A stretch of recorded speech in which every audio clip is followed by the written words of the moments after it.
I never thought that I would become a widow at the age of 34. But here I am, Lucinda, sitting at the kitchen table at 7 in the morning, trying at the same time to get my 7-year-old son ready for school, suppress the tears and drink at least a couple of sips of already cold coffee. It's been 8 months since the accident, when the construction site took Mark away from us, but sometimes it feels like it was just yesterday. The first few months after his death were a blur of paperwork, tears, sleepless nights, and attempts to simply function so that Tommy wouldn't feel lost in this new, broken world. To be honest, I do not know how I would have coped without Sarah and Jim, my relatives, who seem to have taken over half of my life, picking Tommy up from school when I did not have the energy or time, inviting us to dinners, surrounding us with care that I so rarely felt from my own families. I went to their house every night to pick up Tommy, and every time Sarah tried to give me money to help, I felt this dull, almost painful lump in my throat. "Sarah, I really can't stand this," I told her last week, gently pushing aside the envelope she was trying to put in my purse. "Lucinda, honey, we just want to help," she insisted, her kind eyes meeting mine with genuine concern. "We know the insurance company paid well, but you know your family would have let us do it." She was right about the insurance.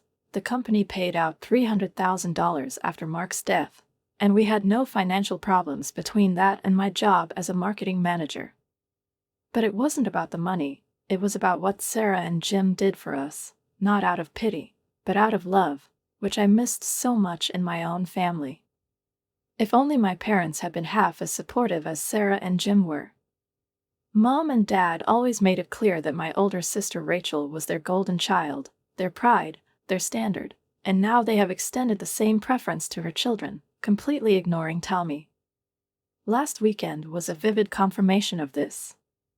Tommy, full of childish enthusiasm, happily went to visit his grandparents, but 20 minutes later his mother began to sigh in exasperation when he opened his eyes wide and asked, "Why is the clock making such a sound?" He pointed to the antique grandfather clock in the corner of the living room. Mom rolled her eyes and turned to me. "Lucinda, can't you control him? He's always asking questions about everything." I felt a familiar wave of anger wash over me, but I knew it was pointless to prove anything. "Rachel's kids have never caused us so much trouble," Dad added, without even looking up from his laptop before turning to Tommy. "Boy, don't you want to play? Look, I've downloaded some games for you." But Tommy didn't want games, he wanted to talk, ask questions, explore the world, while Rachel's 3 children sat in the corner, staring at their phone screens, completely immersed in their virtual worlds. Parents admired this behavior, considering it ideal. I learned to bite my tongue a long time ago, because I knew it was pointless to fight it. Did I grow up as a less loved child? Undoubtedly. But now that I was an adult, my mother and father hadn't changed, continuing to compare me to Rachel and not in my favor. However, at least sometimes they agreed to sit with Tommy if I had late appointments or if Sarah and Jim couldn't help. This evening, an ordinary Tuesday night dinner at my parents' house, seemed strange to me from the very beginning. I knew something was wrong from the moment I entered the kitchen and smelled the familiar smell of lasagna. Mom cooked it very rarely, only on special occasions or when she needed something. Dad was extremely talkative, peppering me with questions about work, about Tommy, about everything, but I felt like this wasn't just a small talk. They were clearly leading me to something. And when Mom, carefully cutting her lasagna into perfect squares, said, "Lucinda, we wanted to ask you something. You know what the insurance payment to Mark was, right?" I finally understood why this dinner was. "Lucinda, do you understand how hard it is right now?" she said, stretching out at the table and deliberately sighing with regret. "Prices are rising, children constantly need something, and Michael has problems at work. They cut his salary, and to be honest, we're barely keeping afloat." I listened to her, watching as she moved her fork around her plate without looking up, as my mother furtively nodded, as if agreeing with her words, and my father crossed his arms over his chest, immersed in some kind of concentrated thought. There was tension in the room, thick as the thick sauce soaked through the mashed potatoes on my plate. Tommy ate in silence, buried in his plate, and Rachel's children, without distracting themselves from the screens, occasionally chewed, as if it did not concern them at all. "We understand everything," Mom said quietly, putting down her fork and folding her hands on the table as if she was going to tell me important news. "So we thought, since you have this money, Mark's money, maybe you could help your family." She emphasized the last word, and I felt something shrink inside me. "We're not asking for much," Rachel added, finally looking me straight in the eye, her face filled with that artificial resignation that so annoyed me when I was a child when she was trying to get something from her parents. "Just a little help, temporary. Maybe you could help with the mortgage payment?" "Quite a bit, because you just have that money lying around." I put down my fork and steepled my fingers, looking at my hands to hide the outburst of anger that flooded me like red-hot lava. It was all planned in advance. They didn't just invite me to dinner, they prepared, thought over every word, even my mother with her mock-sad sighs and my father's cautious restraint.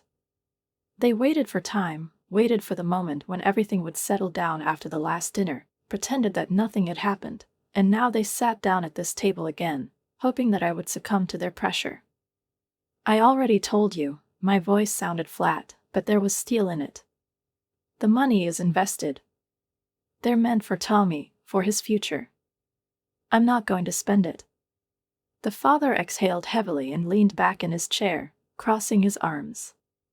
There was the same look in his eyes that I remembered from childhood, disappointment, as if he saw in front of him not an adult woman, his daughter, who had lost her husband and was raising her son alone, but a moody child who stubbornly refused to follow his instructions.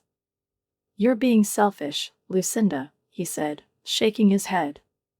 "Your sister has 3 children, she has to work 2 jobs, and you are sitting on money that could go to help the family."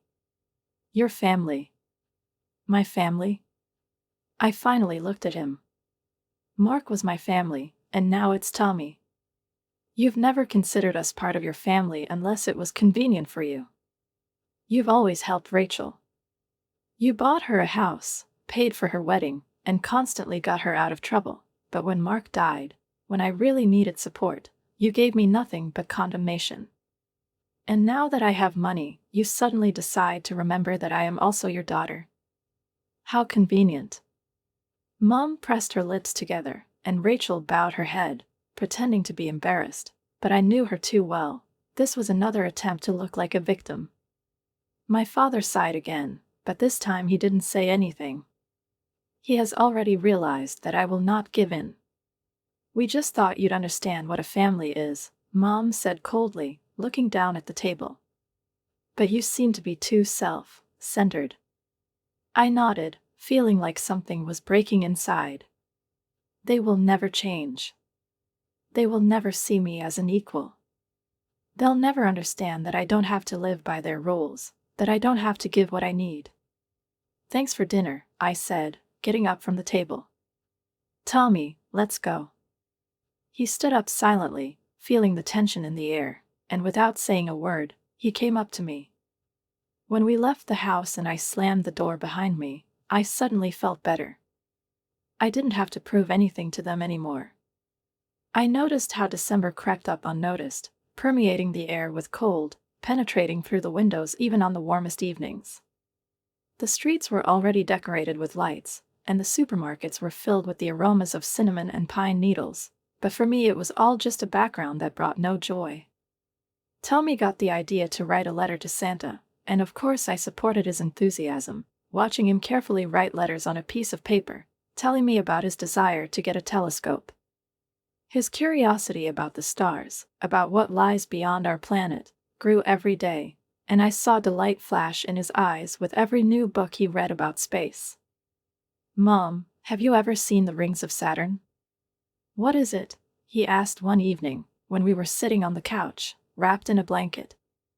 "No, honey, but maybe one day we'll be able to look at them together," I smiled, knowing that if Mark were alive, he would have bought his son a telescope long ago and explained to him everything there is to learn about the planets. But that year, December brought more than just festive fuss. He brought me a new awareness. I continued to transfer money to my parents, but every month it seemed more absurd. They hadn't changed, their attitude toward me hadn't improved, and taking care of Tommy remained something secondary to them, while Sarah and Jim did everything they could to make him feel loved and protected. I realized that deep down, I was giving money not because I really wanted to help, but because I was still clinging to a slim hope of earning recognition that would never be given to me. "Mom, when are we going to choose a Christmas tree?" Tommy asked, looking up at me expectantly. "This weekend, I promise," I replied, ruffling his hair. At that moment, the phone rang. Mom's name appeared on the screen, and I took a deep breath and answered, already anticipating another request or complaint. "Lucinda, dear, Dad and I have a little problem here." Her voice was sweet, but there was that familiar note of manipulation in it. "We were thinking, maybe you could give us a little Christmas present." "A gift?" I asked, clutching the phone tighter. "Yes, dear. You see, our refrigerator is broken, and there's no point in repairing it, it's too old. We thought maybe you could buy us a new one." Her voice was filled with forced humility, but I could already hear the confidence in it that I would agree, as I had done before. I closed my eyes, trying to hold back the rage that surged through me. They didn't ask how Tommy was, they didn't offer to meet, they didn't ask how I was coping after losing Mark. They needed a new refrigerator, and, as always, they decided that I should solve their problems. "Mom, I don't have the money for this," I said, trying to keep my voice steady. There was silence on the phone, but I could almost hear my mother pressing her lips into that thin line that always foreshadowed her irritation. "But you're getting good money, Lucinda, and—" she began, but I cut her off. "I already send you $1,000 every month. Is that not enough?"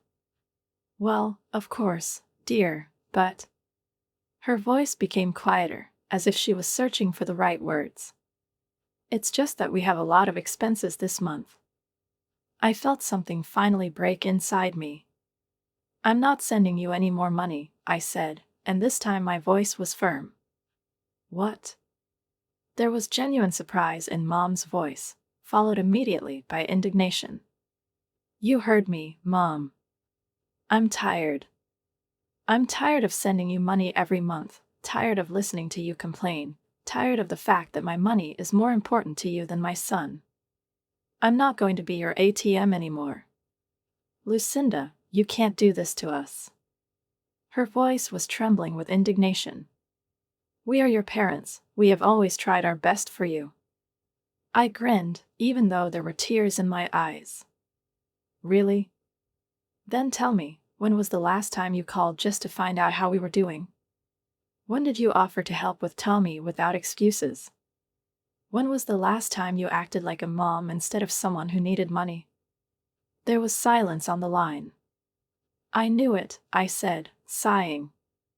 "I'm sorry, Mom, but I'm not going to play this game anymore."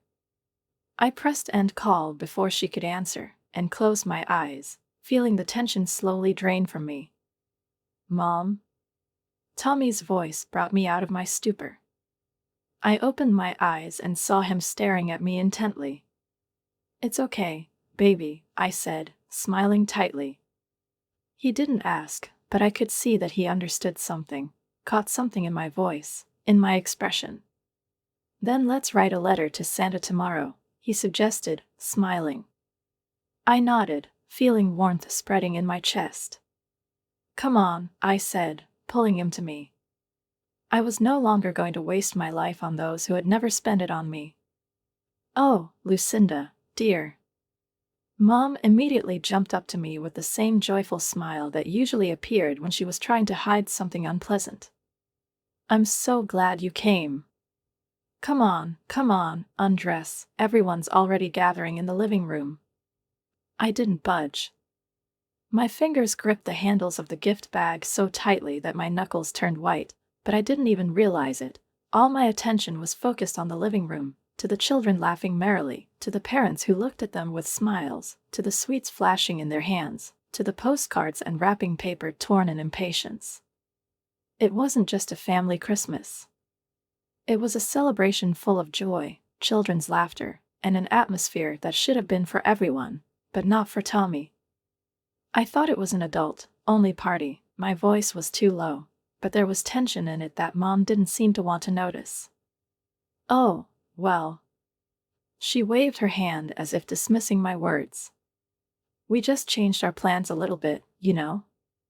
Everything turned out so spontaneously. Linda said she couldn't leave the kids with a babysitter, and Susan brought her own, too, because, well, you know, a family should be together on a holiday like this." "Family," I echoed, feeling rage slowly but steadily boil up in my chest. I turned my gaze to my father, who was standing a little way off with a glass in his hand, watching our conversation with the same expression he always had when he thought a conversation was a waste of time. Rachel, who was sitting in an armchair, lazily sipping wine, her children were running around the tree, beaming with delight. At the guests, at the relatives, at the children who were here, all except one. "Where's Tommy?" "What is it?" his father asked, as if he had just realized his absence. "Where's Tommy?" I repeated, and something in me finally broke. "Lucinda, you wouldn't bring him here when there are only adults here," Mom intervened again, sounding annoyed, as if she was tired of explaining the obvious things. "Only adults?" I stepped forward, clutching the gift bag so tightly that my nails dug into my palms. "Then, Mom, explain to me, why are all the other children here? Why are Rachel's children here? Why are the children of Linda, Susan, all these people here? Why are their children here, but my son is not?" She blinked, her smile wavered slightly, but immediately returned to its place, stretched like a mask. "Lucinda, dear, don't make a scene," her father coldly intervened, setting the glass on the nearest table. "You do understand that there was no malicious intent here. It just happened that way." "Did it happen that way?" I asked, feeling an icy emptiness grow inside. "Yes, you know, Tommy," Mom leaned forward again. Her voice became sugary, like syrup poured over two bland pancakes. "He's too active, he asks questions, well, you know, he's not like Rachel's kids, who just sit still. We just thought he'd have more fun with Sarah and Jim, because he loves them so much." I closed my eyes for a second, but I still had an image of him in front of me, Tommy sitting by the window, looking at the snow behind the glass, wondering why he couldn't be where the other kids were. I opened my fingers, and the gift bag fell to the floor with a thud. "You don't need my son. You only need my money." I said it softly, but the room became as quiet as the night before the storm. Mom blinked, and something like fear flashed across her face, but she quickly hid it under her usual condescension. "Lucinda." "No," I shook my head, my hands no longer shaking. "I won't play this game anymore." I turned and headed for the door, feeling their eyes burning into my back. "Lucinda, you're acting like a child." My father called out to me, but I didn't stop. I went outside, breathing in the frosty air, and for a second I allowed myself to close my eyes, feeling the tension gradually release me. I did it. I broke this vicious circle. As soon as I got in the car, I dialed Sarah's number. "Darling, have you left your parents yet?" Her voice was as warm as ever. "Yes, I swallowed, trying to find the words, but I didn't have to explain anything. Tommy just fell asleep, but he spent the whole evening talking about how he and Jim looked through the telescope. You should have seen his face when he saw the moon so close." I closed my eyes, feeling my heart contract with love. "I'll be right there," I whispered. Sarah smiled. "We'll be waiting."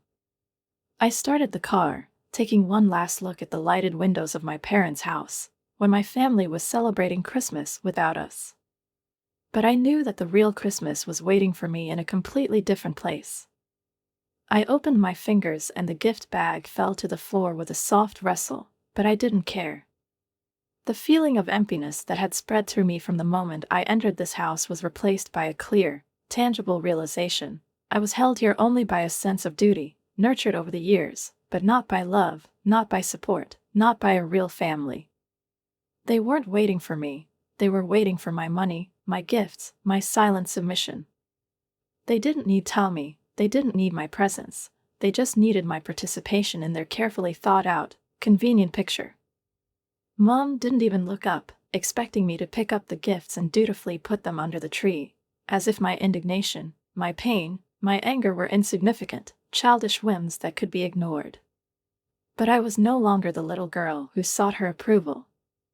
"No," I said, my voice flat but steely. Mom finally looked at me, her eyebrows raised, as if she didn't quite realize what she'd heard. "What do you mean, no?" Her tone became sharper, colder, but I no longer felt afraid of her.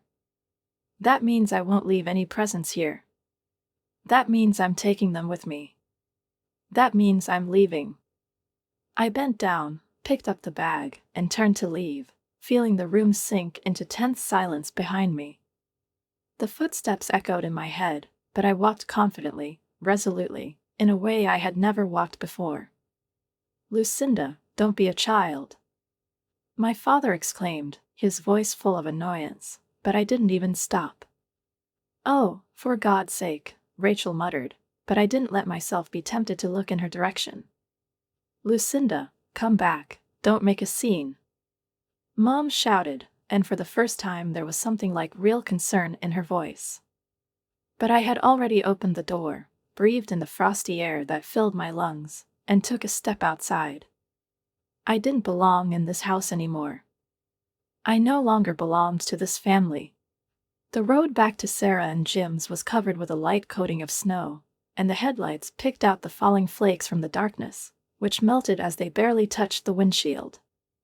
I didn't turn on the music, I didn't answer the phone was vibrating in my pocket, but I knew who was calling me, and I didn't want to hear their voices. I didn't want to justify myself, explain, or hold back my anger anymore. I knew I had made the right choice. When I pulled up to the house, there was a warm light on in the living room window, and Jim was already waiting for me on the porch, arms folded, as if he knew I'd need someone to just tell me I wasn't alone. "You're fast," he said as I got out of the car. I nodded briefly, feeling the tension gradually leave my body. "Is Tommy asleep?" "No, he was waiting for you." Jim nodded towards the house. "Sarah's with him now," but he looked a little upset. Apparently, he realized that something had gone wrong. I pressed my lips together, feeling a lump rise in my throat again. Tommy was always a sensitive child. He knew when something was wrong with me, even if I tried to hide it. "Thanks, Jim," I said softly, climbing the steps. "I'm always happy to help," he replied with a slight smile and gently patted me on the shoulder. The house smelled of hot chocolate and vanilla, and the Christmas tree was burning, creating a cozy, almost magical glow in the living room. Sarah was sitting on the couch, and Tommy was sitting next to her, wrapped in a blanket, yawning, but stubbornly unwilling to go to bed. "Mom." He immediately took off and ran up to me, wrapping his arms around my waist. I hugged him to me, inhaling the familiar childish scent, and realized that I hadn't regretted my decision for a second. "It's okay, baby," I whispered, running my hand through his hair. "We're home." Tommy pulled back and looked at me with his big, trusting eyes. "But Grandma said that everyone should come for Christmas. Why didn't we go?" I took a deep breath and knelt down in front of him, holding his hands in mine. "Sometimes people say one thing, but they do something else," I replied softly, looking into his eyes. "But you know what? Family is not someone who just calls you when it's convenient for them. Family is those who are always there for you, who love you, who want you to be happy." He thought for a moment, and then nodded slowly. "How are Sarah and Jim?" I smiled as I looked at them. "Like Sarah and Jim," I confirmed. Tommy smiled broadly, and then suddenly realized something and clapped his hands. Can I open at least one gift? Sarah laughed. Of course you can, she said, handing him a box with a bright ribbon. Tommy tore off the paper impatiently, and his eyes lit up when he saw the telescope. Mom! He literally jumped with delight. This is what I asked Santa for. I nodded, feeling my heart fill with warmth. Well, are we going to look at the stars? Yes. Stop it, he yelled, and immediately rushed to Jim, pulling him by the sleeve. I sat down on the couch, exhaled, and suddenly felt tired, but it wasn't the heavy, exhausting fatigue that had plagued me before, but a light, pleasant one. I no longer belonged to people who didn't want me and my son to be a part of their lives. I belonged to those who truly loved us. I looked around the room filled with whispers, shocked faces, and disapproving stares directed at my parents and sister, and I felt a strength in myself that I didn't have before. For so many years, I swallowed resentments, endured comparisons, and tried to earn the approval of those who never put me on the same level as Rachel, who always considered me something less. But now, this evening, in the midst of all this artificial festive atmosphere, their masks have finally slipped off, revealing the unpleasant truth. I have something to say, I repeated, and my voice sounded steady, without trembling, without fear. All eyes turned to me, even my mother didn't turn away anymore, didn't pretend that she wasn't interested in all this. My father crossed his arms, an impenetrable mask on his face, but there was something like an irritated admission of defeat in his eyes. Rachel nervously tugged at the hem of her dress, casting pleading glances at her husband, but Jack no longer looked at her with the same trust. He looked at her as if she were a stranger. I've spent my whole life thinking that if I'm a good enough daughter, if I try hard enough, if I sacrifice my time, my money, my pride, you'll finally see me. If I meet your expectations, if I help, if I keep quiet when I'm compared to Rachel, if I accept all this, you'll finally love me the way you love her. I took a step forward, keeping my back straight, and at that moment I didn't feel a bit weak, just determined, just relieved of the weight of years. But now I see that this will never happen. It was convenient for you to use me.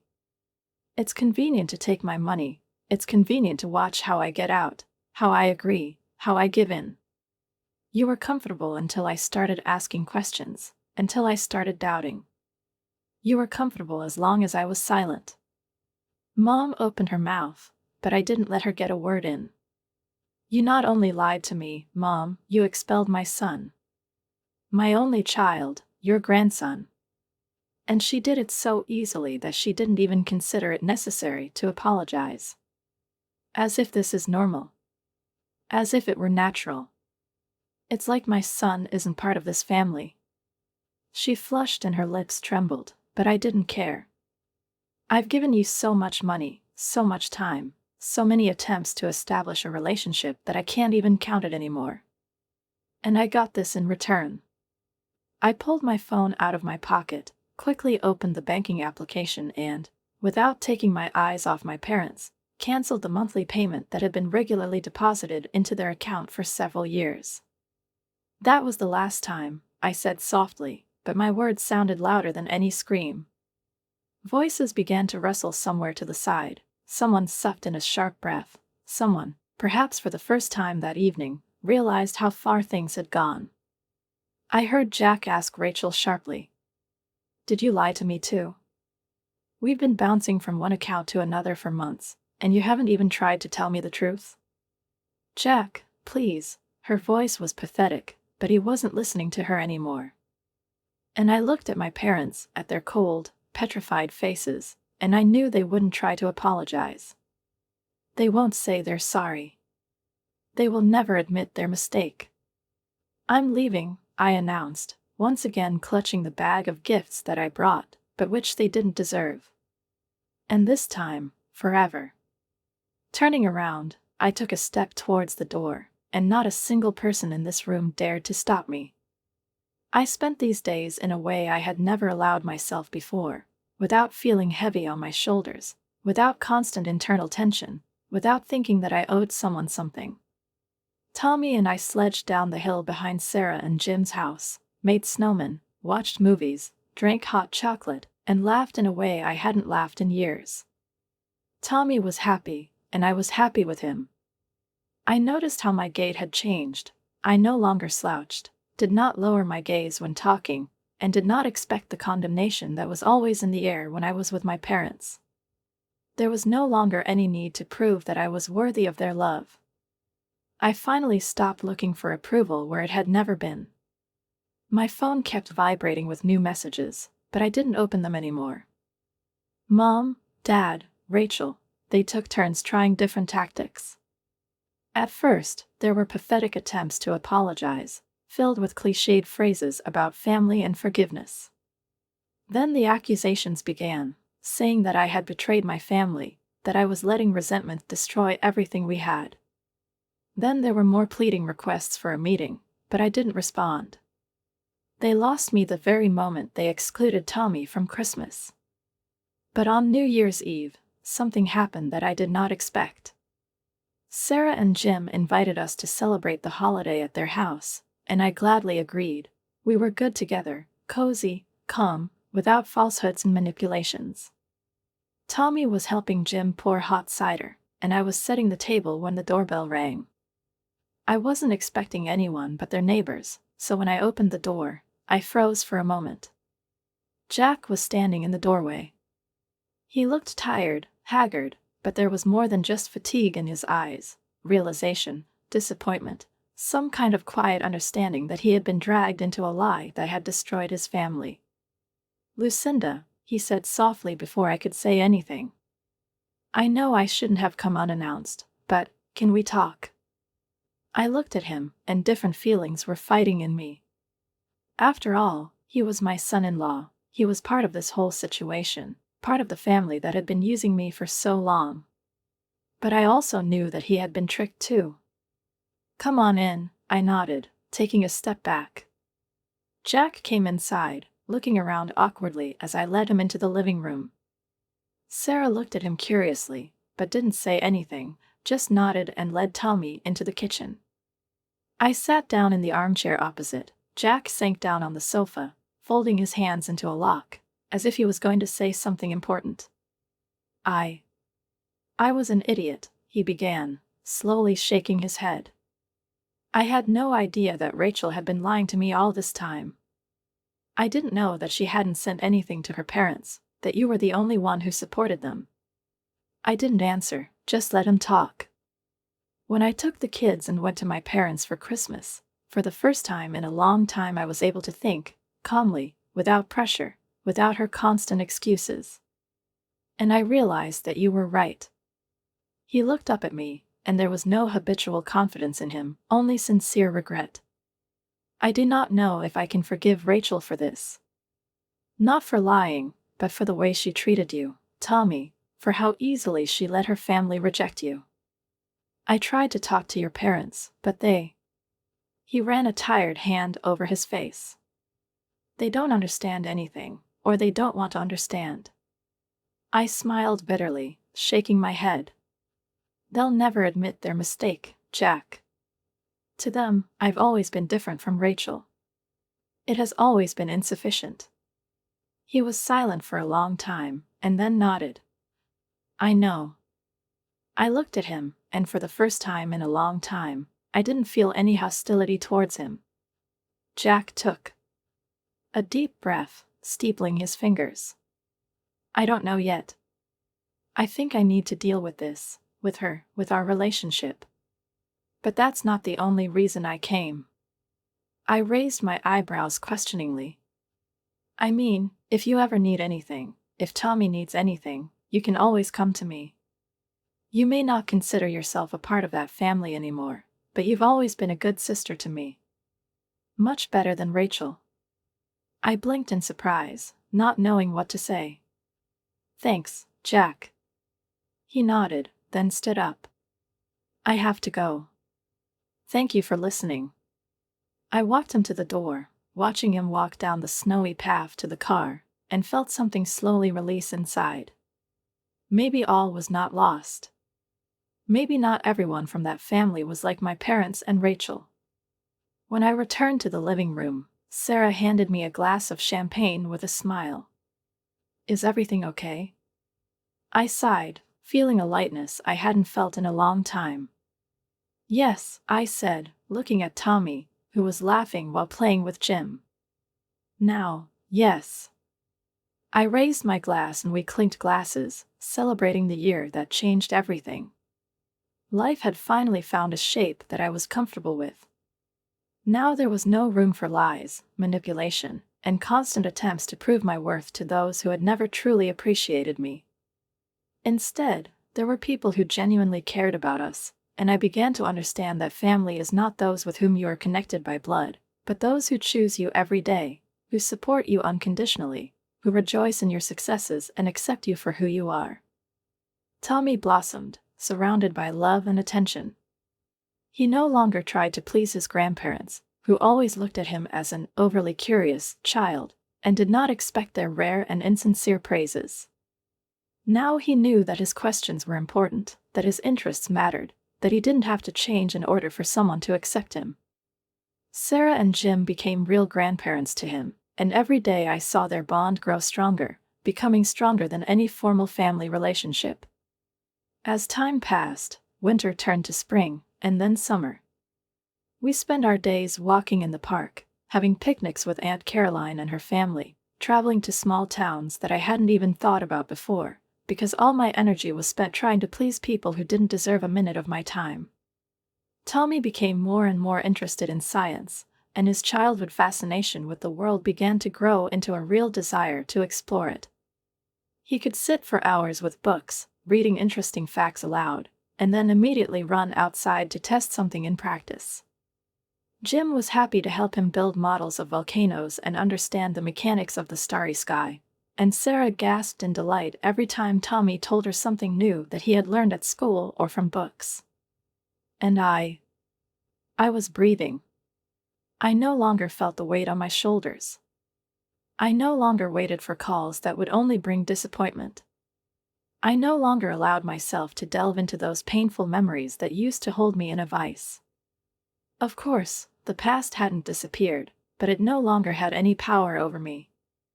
Mom and Dad tried to contact me a few more times. They wrote messages, called, even tried to send through one of their relatives that they wanted to talk, but I did not respond. I already knew that talking wouldn't change their essence. They didn't regret what they had done, they regretted the consequences, that they had been exposed, that their family had turned on them, that now they could no longer manipulate me. Rachel also tried to get in touch, but her number had long been blocked. I knew her marriage to Jack was coming apart at the seams. He could not forgive her lies, her manipulations, her unwillingness to admit guilt. They lived separately, and I wouldn't be surprised if it led to a divorce. But I didn't care. I no longer lived in their world. Now my world was where Tommy laughs while running around the yard on a sunny day, where Sarah and Jim set the table and then invite us to dinner, where Aunt Caroline takes a caring interest in our affairs, and Uncle Mike tells Tommy about how the pool works, not ridiculing his curiosity, but with sincere engaging him in conversation with interest. My world was where I could be myself. One evening, when the sun was already setting and the sky was tinged with warm shades of orange and pink, I was sitting on the veranda, holding a cup of tea in my hands, and Tommy was lying next to me, looking at the stars through his telescope. "Mom, did you know that the light from the stars that we see could have started even before we were born?" "What is it?" he asked, without looking up from the eyepiece. "Yes, honey," I smiled, running my hand through his hair. "It's called light travel. It's like the past that we can see but can't change, right?" I froze when I heard his words. They were so simple, but they contained the truth that I had been working towards for so long. "Yes," I said softly. "That's right." Tommy nodded, satisfied with the answer, and turned back to the telescope, while I closed my eyes and breathed in the fresh evening air. The past will always be with us. We can remember him, we can see his reflection in our lives, but it should not determine our future. We choose who we want to be. And I chose to be happy.